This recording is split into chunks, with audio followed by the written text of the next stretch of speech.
introduce esta noción de modernidad líquida y de prácticas también culturales y educativas que están en esta metáfora de la liquidez, en donde la metáfora también de liquidez tiene que ver con la relevancia del tiempo y ya no con la del espacio. El espacio ahora en la virtualidad sabemos que es absolutamente cambiante y absolutamente incierto de pronto, pero la liquidez implica también el tiempo. Hace un momento mencionaron un concepto que tiene que ver con la rapidez, con esta necesidad. En la modernidad líquida lo que nos está ocurriendo social y culturalmente es una prisa, ¿no? Un apresuramiento por querer abordar contenidos, por querer abordar y abortar relaciones, por querer abortar y abordar prácticas nuevas, pero todo en un marco de esta liquidez que nos implica el abandono incluso de narrativas que están siendo superadas, de narrativas que tenían que ver con la certidumbre, que tenían que ver con lo sólido. En ese sentido es como el concepto que se opone a la liquidez, es la noción de concreción y de materialidad. Eso está quedando atrás, ¿no? Lo que ahora se nos impone en esta sociedad y en estas nuevas prácticas culturales es también la prisa por querer aprender, la prisa por querer. Pero bueno, en ese sentido la última reflexión que yo quiero hacer, porque de esto ya hablaron mis compañeros, de los géneros, nuevos géneros de literaturas digitales, bueno, que de esto ya se habló. Nada más quiero mencionarles dos géneros que tienen mucho éxito actualmente en México, por ejemplo, y se hacen concursos como el que mencionó José Manuel, pero hay muchos otros, que son los cuentuitos, que son también cuentos en la red de Twitter. Bueno, es cierto, aquí ya estoy pasando aquí, ya es que me hago bolas con esto. Bueno, el poetry-tweet, que es algo parecido, pero que son formas, sobre todo, que están permitiendo que cualquier lector pueda también asumir un rol de autor, ¿no? Esto habla de la apropiación también de los discursos y de la apropiación de los géneros para dejar de ser solamente lectores receptores, para poder convertirnos en poetas y en narradores. El cuentito, no sé si lo lograron leer, y quizás para casi terminar diría que en su dimensión social, leer en cualquier modalidad hace posible la construcción colectiva de significados en el marco de una práctica dialógica, y esto se mantiene, ¿no? Dice Paul Ricoeur en su planteamiento hermenéutico que un autor tiene frente a sí la prefiguración de su obra, en la construcción de la obra misma la configura, y la refiguración está en manos del lector sin duda. Tenemos nuestro trabajo con lectura analógica o digital, sigue siendo formar lectores críticos y hermeneutas, ¿no? Que sean capaces no solamente de interpretar textos, sino de apropiarse de ellos y de algo que es muchísimo más importante, de buscarse, así como en la lámina inicial, de buscarse a sí mismos, de construir esta noción de otredad y también de alteridad que nos hace falta en esta sociedad actual. Construir alteridad a través de la lectura y la escritura con otros en cualquier espacio es indispensable. Y por supuesto quiero mencionar, y no quiero dejar de hacerlo, de mencionar la noción también que maneja Gastón Bachelard en torno de la necesaria, yo diría la imprescindible necesidad de vivir la soledad cósmica, que sobre todo, él dice, es una experiencia que sobre todo se vive en la infancia, y es donde se construye la posibilidad de la imaginación creativa. La soledad cósmica, dice Bachelard, es el espacio donde todos los que hemos sido niños hemos elaborado nuestras ensoñaciones más fundamentales que nos dan razón de ser y de estar en este mundo. Esas ensoñaciones de infancia son, dice Bachelard, las que hacen que los poetas sean poetas, que traen al aquí y a la hora esas ensoñaciones de infancia para regalarnos a todos nosotros esa experiencia estética, de estar con nosotros mismos, pero de estar también a partir de la construcción de nuestra subjetividad. Y para la construcción de todas estas nociones de subjetividad, de identidad, de otredad, insisto, también de alteridad, la lectura y la escritura son vehículos poderosísimos. que además también de formarnos como sujetos, ayudarnos a construir nuestra conciencia de mundo, nos ayudan también a construirnos como ciudadanos críticos y como ciudadanos participativos que tenemos que reapropiarnos del mundo y de la esperanza de que este mundo puede cambiar y puede ser mejor. Gracias.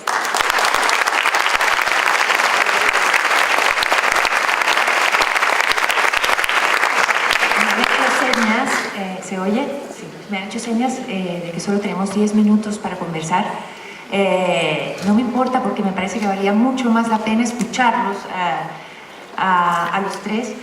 Creo que después de las tres intervenciones puedo decir que era imposible pensar en un mejor final que lo que has dicho sobre la soledad cósmica, María Esther. Diría que no solo de los poetas, sino también la de los matemáticos y la de todos nosotros los seres humanos. Tengo la impresión de que voy a tratar de resumir, cosa que me parece muy difícil, para tratar de abrir una conversación que va a ser imposible llevar a cabo en 10 minutos.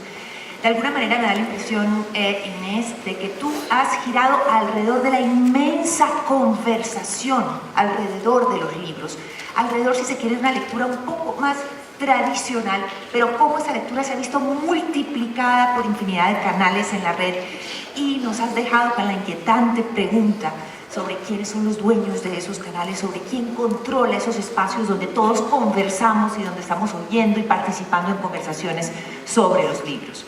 Mientras que José Manuel de Amo ha hablado más de nuevas prácticas en el sentido de la lectura misma, como la lectura cómo se fragmenta, cómo ya sabemos que esa línea clásica de división entre el lector y el escritor se diluye, hay una creación colectiva, se rompe, digamos, la linealidad en la que estamos acostumbrados a leer, o por lo menos la forma de esa linealidad como la teníamos entendida. María Esther, me parece que has sido como la más filosófica, la más reflexiva, si bien has abordado algunos de los temas que abordó también José Manuel con las nuevas prácticas y nuevas formas. Sí siento que de alguna manera nos has recordado que somos los mismos, que la condición humana es la misma, enfréntese a un libro en papel o enfréntese a una pantalla o a, no sé, modelos multimodales, transmediales, y la infinidad de palabras que de nuevos términos y de nuevos vocablos y de nuevas prácticas que nos permite la red. Sin embargo, me parece que en la exposición que tú has hecho, el libro tradicional, la novela, esa lectura lineal, todavía pervive. Existe, es mucho más poderosa que lo que yo siento que ha hablado José Manuel. Siento que tú estás como en la mitad. Sí. Pero no sé si puedo entrever aquí algunas posiciones, no necesariamente antagónicas, pero quizás sí no tan similares con respecto a hacia dónde va la lectura, hacia esa lectura futura, en la que una sobrevive mucho más en la lectura como la entendemos hoy, y en la otra prácticamente desaparece. Quisiera dejarles esa para que empecemos el tiempo que nos queda de conversación. No sé, a ver, Inés, voy a tratar de... Es que me siento como también muy presionada por el tiempo y por las posibles preguntas del público. Simplemente sí les quiero decir, bueno, vamos a estar aquí. Una pregunta y luego pasamos. Claro, vamos a estar aquí los 2 días, podemos seguir conversando. Soy muy consciente de que hay más preguntas que respuestas, así es que podemos hablar en el pasillo y tomando un tinto. Sí, porque creo que es lo más interesante de estos encuentros. Mariana, hemos tenido que resumir mucho la posición, entonces... Obviamente yo omito en mi presentación en qué formato está leyendo el lector. Porque además yo me he referido a algo que como bien apuntaba María Esther, yo me he referido a la lectura literaria. ¿Y a qué pasa en la socialización de la lectura literaria? Al margen del soporte en el cual estemos leyendo esa lectura literaria. Lo cual no quiere decir que yo piense que el futuro de la lectura literaria... O sea, que sobre eso no he opinado, y además opinar me llevaría mucho tiempo, con lo cual mejor no lo trato. Pero no quiere decir que haya una oposición con el planteamiento que se ha podido hacer hablando de nuevos géneros, porque de hecho ayer nos repartimos un poco el contenido. Lo que sí es cierto es que lo que hoy dicen los datos en el Pew Internet Research que hemos manejado hace muy poco, ya se decía que los millennials, es decir, los que están entre 18 y 29 o 30, pues prefieren 2 veces más el soporte impreso que el digital. Es verdad que cuando se analizan los datos, que es lo más interesante de todo, que es ver la evolución, ver la tendencia, porque eso es lo que nos da una idea, pero eso es así. Entonces yo ahora no quiero entrar en polémica sobre si yo pienso que es que el futuro está en el impreso, es que no es ese el punto de vista, sino que ha sido una manera de mirar cómo realmente hoy la construcción del lector joven que se produce en la conversación sobre los libros, una buena parte de esa construcción se está produciendo en entornos virtuales y una buena parte de esa conversación o de esa construcción se está produciendo por medio de unos mecanismos que, sinceramente, están alejados de cómo nosotros enseñamos literatura en la escuela o cómo nosotros incorporamos la lectura en la escuela. Y eso es lo que yo he querido plantear aquí. No tanto el soporte de la lectura, sino en ese proceso de construcción del lector, qué mecanismos están interviniendo en las relaciones interactivas entre lectores de una manera horizontal, que de alguna manera, creo, se alejan a las características de cómo se rigen las redes de conocimiento en una institución escolar, en una biblioteca o en una entidad de promoción de la lectura, aunque sean entornos no formales, que son estructuras mucho más jerárquicas, mucho más verticales. Y eso es justo el foco de lo que yo he querido de alguna manera plantear. Gracias. No sé si tienes algún comentario, José María. Yo, al hilo de lo que ella comenta, efectivamente, por eso yo en mi intervención he hablado del libro electrónico y luego de lectura digital, porque se da la paradoja de que el concepto de lectura digital va más allá, ya no es tanto el soporte como el espacio, el escenario digital que permite que la lectura no se quede en la lectura tradicional.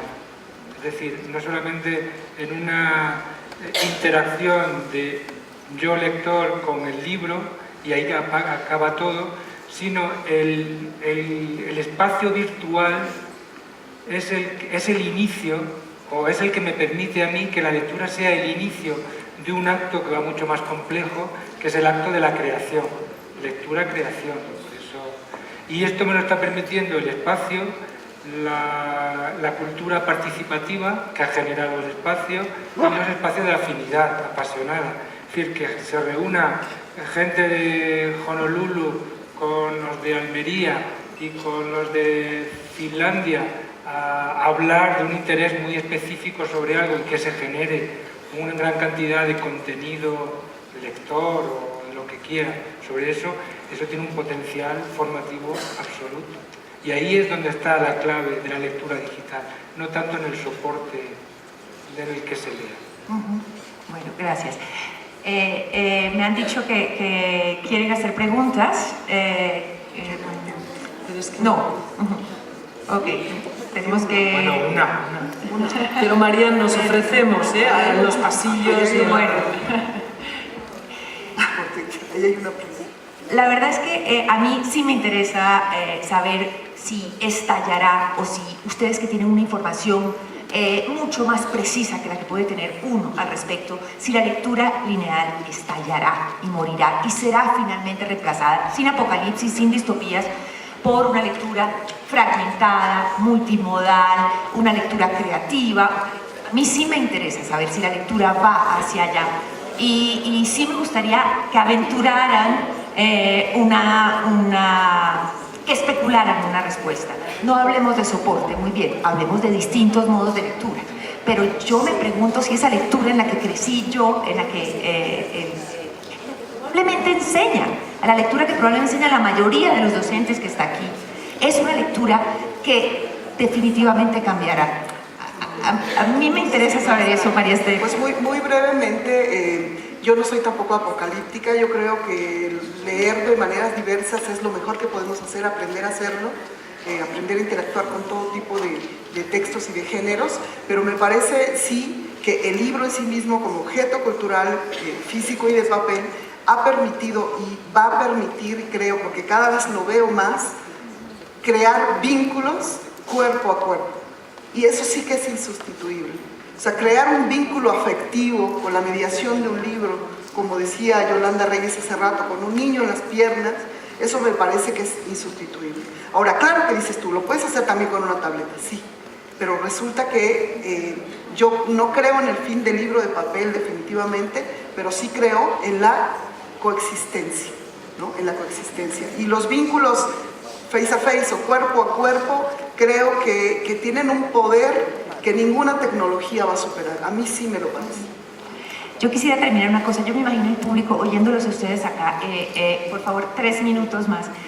Y sabiendo que tal vez muchas de las personas que están aquí son docentes de colegios públicos, en donde hay conexión a Wi-Fi solamente en un pequeño espacio del colegio, donde no hay suficientes tabletas o computadores o tecnología digital. Es decir, quiero hablar de la brecha. Muchas veces, José Manuel, cuando hablabas, yo sentía que estaba hablando para tal vez el primer mundo. Un mundo que tiene acceso 100% a las nuevas tecnologías en el aula de clase. Y me gustaría, como una reflexión final sobre ese reto de la brecha, que es un reto que estamos en Colombia, es un reto real, es un reto complejo. De hecho, en Bogotá, la capital de Colombia, de los 380 colegios que existen, con unas 700 sedes, pero son 700 colegios, solamente 110 tienen biblioteca.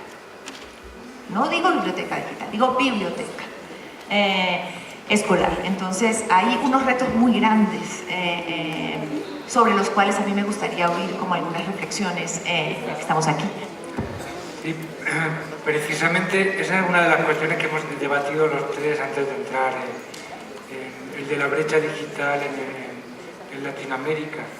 Pero es una realidad y nosotros partimos de la idea, y repito, que no estamos ante, lo que no estamos proponiendo es un cambio de paradigma que suponga, ¿cómo decirlo?, un cambio en la forma de enseñar, de aprender la lectura digital, sino simplemente estamos diciendo que el espacio digital está permitiendo una serie de reflexiones en torno a las que un docente, tenga o no Wi-Fi, pueda, ¿cómo decirlo?, reflexionar para su propia práctica. Es decir, estamos hablando de que hay gente que se reúne en una comunidad de Internet para hablar de lectura.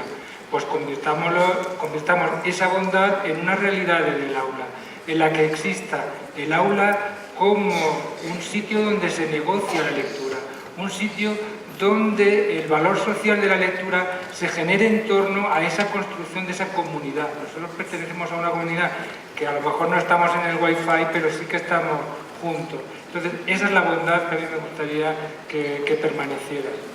Cuestiones que van más allá de que estemos en el primero o en el segundo mundo. A ver, Marian, yo voy a contestar brevísimamente y es muy injusto porque yo creo que este es un tema fuerte, por eso yo mi última transparencia diapo la he dedicado a eso. Pero es que mi respuesta está en esa diapo. La brecha no es solo una brecha de acceso. O sea, no es solo una brecha de acceso. Y por eso he marcado esos 3 elementos que puede tener más que ver con el acceso y la participación, pero hay una brecha que se está creando en relación con la transparencia. Es decir, el conocimiento, vuelvo a incidir sobre eso, la reflexión colectiva sobre los entornos sociales, políticos, morales en los cuales en este momento estamos conviviendo en este medio virtual. Y por último, un reto ético que tiene que ver con... Entonces, a mí me parece que analizar el problema de la brecha solo hoy como un problema de acceso, pues es un problema en sí mismo. Esa es mi respuesta. Muchas gracias, Inés.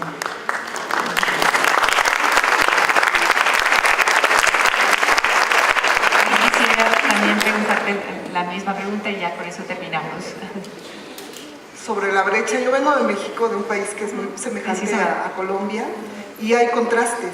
Pues hay contrastes. Hace un momento les mencionaba que en una comunidad indígena del estado de Oaxaca, la propia comunidad construyó un servidor para dar el servicio de internet y de telefonía, ¿no? En una comunidad en la Sierra Mije. Pero esto no es algo que se vea en todos lados. También hay una cantidad impresionante de escuelas públicas sin electricidad, no digan sin dispositivos digitales, sin electricidad, ¿no? Sin agua potable, niños que todavía siguen caminando 3 horas para llegar a la escuela. O sea, la brecha existe y es una brecha que no se resuelve tecnológicamente, porque es un asunto social, político, económico. Entonces, también tendríamos que sería motivo de otra charla, dimensionar estos fenómenos culturales a la luz de una sociedad neoliberal, ¿no? De una sociedad con una desigualdad brutal en nuestros países latinoamericanos, para empezar, ¿no? Y que tiene que ver justamente con eso, con el ejercicio del poder, con la falta o no, o la búsqueda de democracia y con la repartición de bienes, ¿no? Tiene que ver con dimensiones que son mucho más estructurales y más amplias. Muchas gracias, María Esther, muchas gracias.